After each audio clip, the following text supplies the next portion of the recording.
everybody, it's Kelsey, and I am a stranger to this channel now because I basically forgot I had a YouTube channel for about a month there, but oh my lord, I'm finally done with college applications and I'm working now. I work at anthropology and I work so much and oh my gosh. Anyways, those are all excuses and they might seem irrelevant, but not today because I'm going to be talking about having and executing a plan B, kind of like I am right now. Or kind of really like I am right now. But I just want to give some tips to you guys and just overall mostly encourage you to start thinking about a plan B if you haven't already.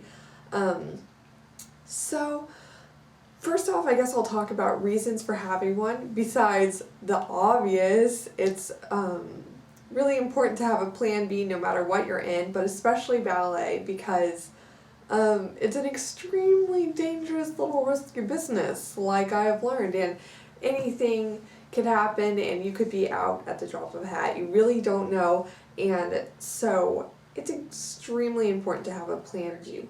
Having a plan B or an option does not make you seem like you're giving up or you're expecting to have another way out because it's not going to work out. If anything, your teachers will be more impressed with you if you tell them that you already have something that is a surefire plan that you're ready to execute, because it just shows that you know what's best for you, and you know what you put into ballet class is what shows your dedication to ballet. Not having having a plan B does not diminish from your dedication to ballet. So have a plan B and don't be ashamed of saying that it's ready to execute. You should be proud. So other reasons, they're very obvious.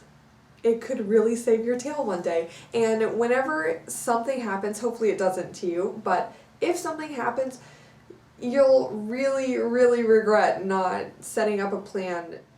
So now how to get a plan B or start planning for a plan B. Well, it's not making any sense, but just if you've had any interest at all, it doesn't have to be like, if I'm going to be not going to be a dancer, I'm going to be a pediatrician. It doesn't have to be like, that's nice if it is like a recognized job thing, but I'm not making any sense. So it could just be a hobby that you could absolutely cultivate into a life business. Like me, with the dance bags, I just always knew that I love creating things, and just doing that, you could turn almost anything into a business, trust me. So really, if you have any other interests, you could even Google what are jobs that I could turn it into a job from that interest. And it really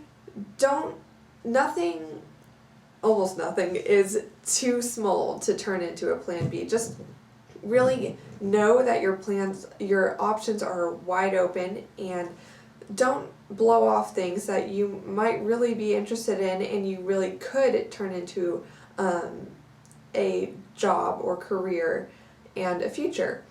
So just besides any interests, like a specific direction for your plan B, a plan B, of course, if it's not ballet, almost always starts with college. And college really depends on how well you did in school, in high school.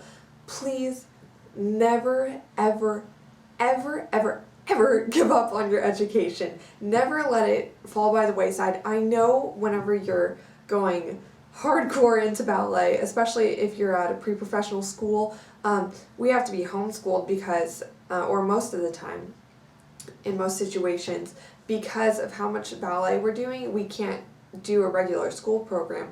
So with that, you get to choose your own program.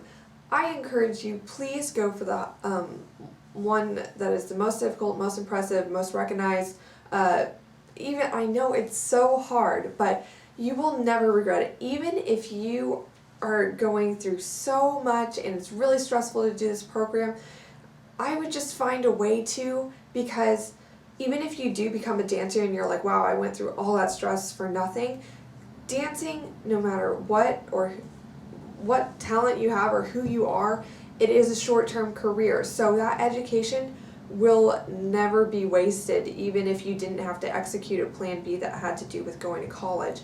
You're going to use that no matter what in some shape or form. So please never ever give up on your education. Always strive for the highest standard, just like you are in ballet. It's really no different. You should be doing that because education is something that once you have it, it will never falter, or nobody can take that away from you like an injury can just take you out of ballet. So really never give up on your education because it'll set you up for the most or like college is such a great plan B that could lead to so many things. Even if you haven't figured out your specific interest or specific direction for your plan B, always try to plan on college because that will just open the door for so many things. And once you're in college, you have 4 years to figure it out, your next direction, but almost always you will need college to get you to your plan B once you decide it later. So high standards in high school lead to what will really benefit you in college, which will lead you to your job no matter whatever you choose. So in order to get to college, of course I explained all about high school. You should really achieve for the high standard you can.